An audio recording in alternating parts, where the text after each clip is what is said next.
Hello बच्चों, let us read the question first.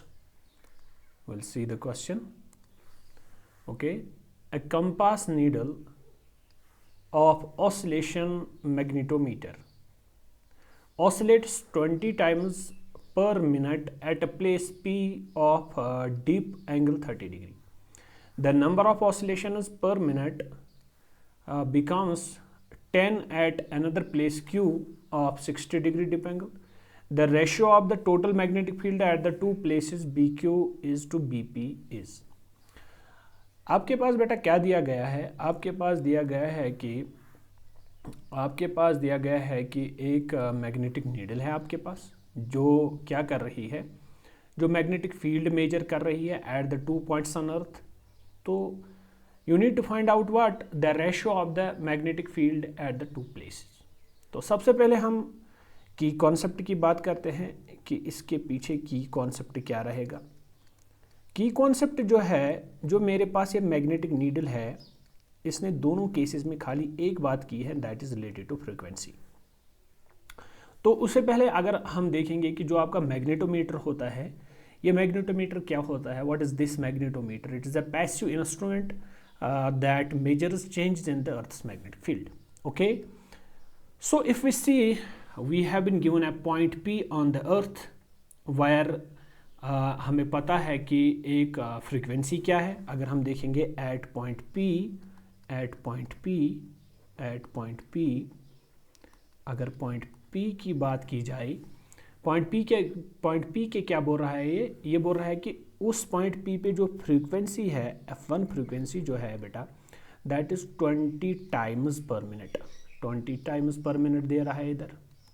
ठीक है, साथ में एक एंगल की बात कर रहा है, that angle is what we call as the angle of dip. Also angle of dip is given here,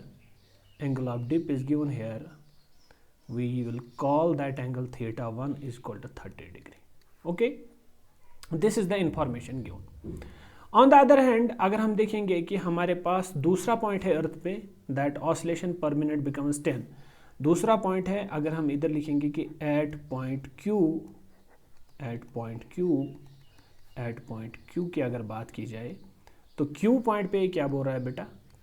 Q point पे हमारी फ्रीक्वेंसी जो है that becomes 10 oscillations per minute. 10 oscillations per minute बन रहा है. ओके, इसी पॉइंट पे जो आपका डिप एंगल है बेटा, that dip angle is what? Dip angle becomes, our dip angle becomes θ2, that becomes 60 degree. Easy. So what is the key concept behind? We know the frequency of this magnetic needle, that is always equal to 1 by 2 pi under root of mu magnetic moment. This is the horizontal component of the magnetic field divided by moment of inertia.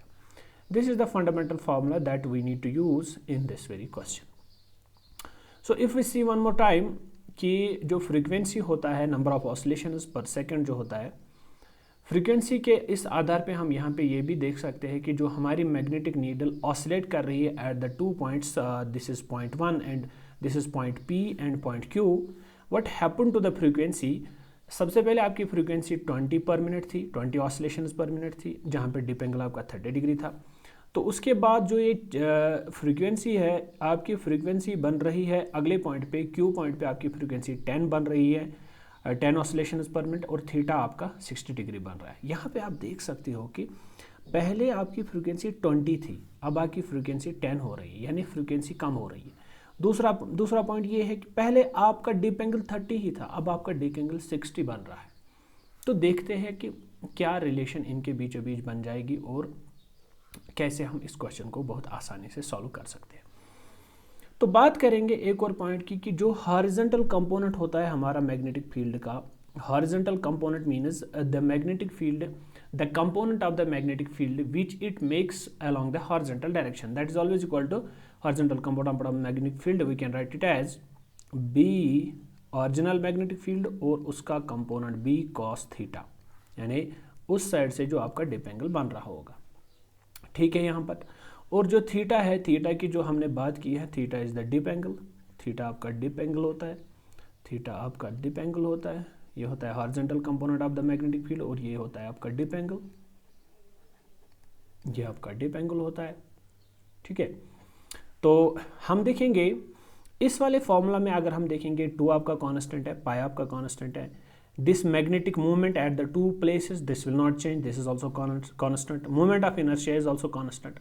So finally क्या रहता है यहाँ पे जो change होने वाली चीज़ है वो ये है कि आपका थीटा चेंज हो रहा है, इसका मतलब आपका horizontal component of the magnetic field change हो रहा है। तो क्या हम इसको ऐसे भी लिख सकते हैं कि जो फ्रीक्वेंसी है हमारी इस वाले केस में, इस वाले क्वेश्चन में, that is directly proportional to under root of horizontal component of the magnetic field।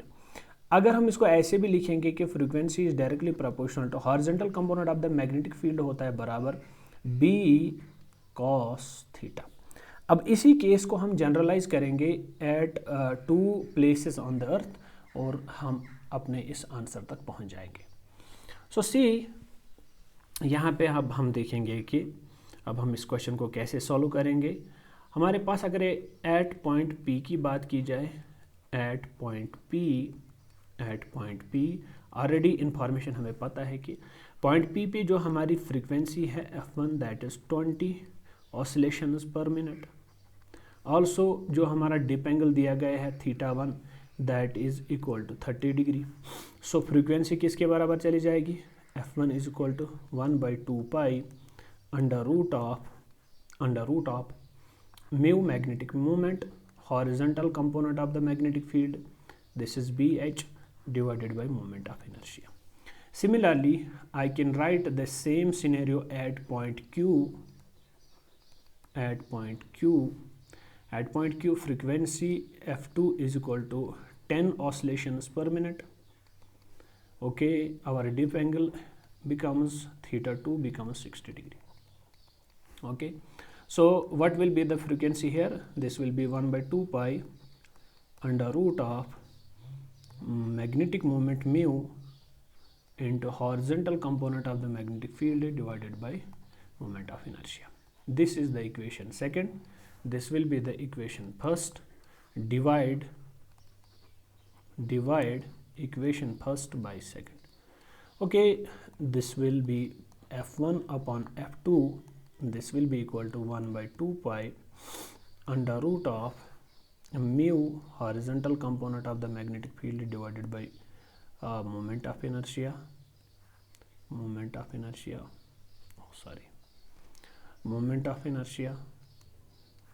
whole divided by 1/2 pi under root of mu horizontal component of the magnetic field, this is the only variable here, divided by moment of inertia. If we see 1/2 pi cancel,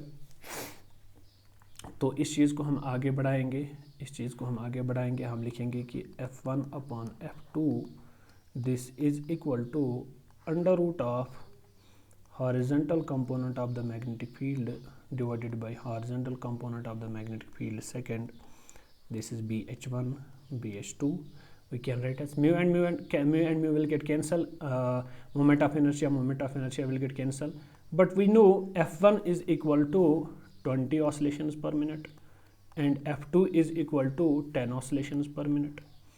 This is the case here. Also we'll do this here, place a line, I'll solve it here. So this will become under root of horizontal component of magnetic field BH1 divided by BH2, this will be equal to 20 upon 10, 0 and 0 will get cancelled, so carrying on both sides,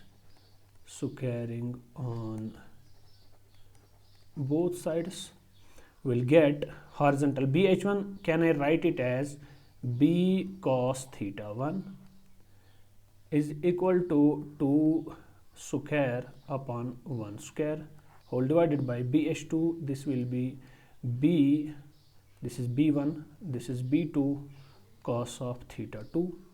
So I know θ1 is 30 degree and θ2 is 60 degree.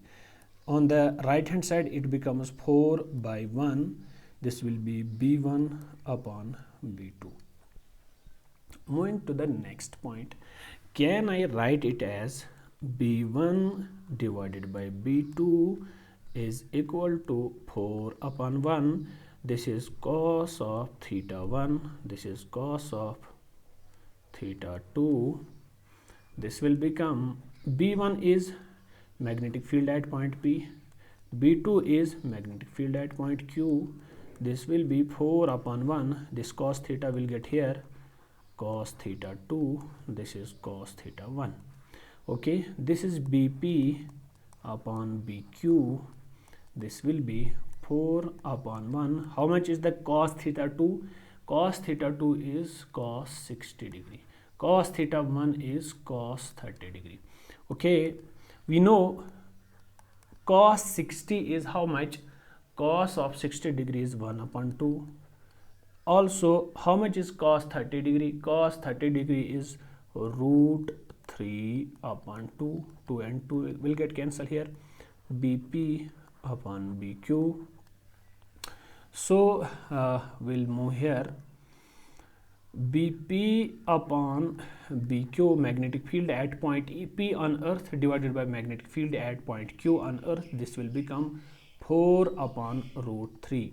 But the question says, mark my word, we have to find bq upon bp. bq upon bp will be equal to under root 3 upon 4. Therefore bq is to bp will become root 3 is to root 4. So hope that you have understood this question very well. This is the final scenario. Thank you.